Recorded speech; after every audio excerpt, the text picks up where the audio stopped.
afternoon.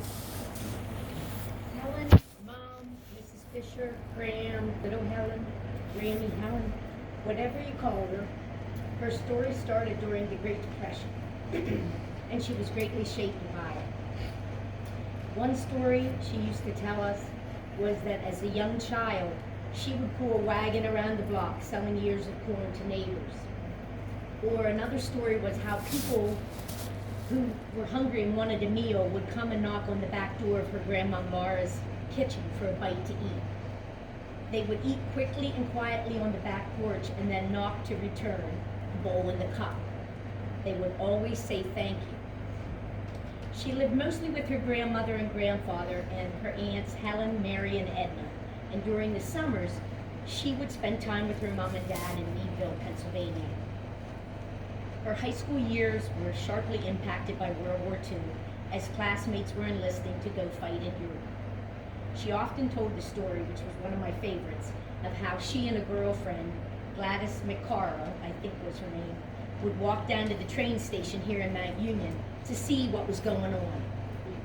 One night it just happened to be that Dad was getting off the train, coming home from the war.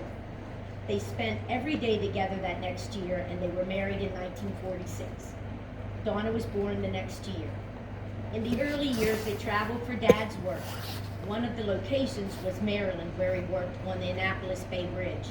I don't think I'd ever go over that bridge without thinking about it. Some of the stories she told about when they lived in Maryland involved tales of cooking bushels of crabs and eating seafood with groups of other workers and their families.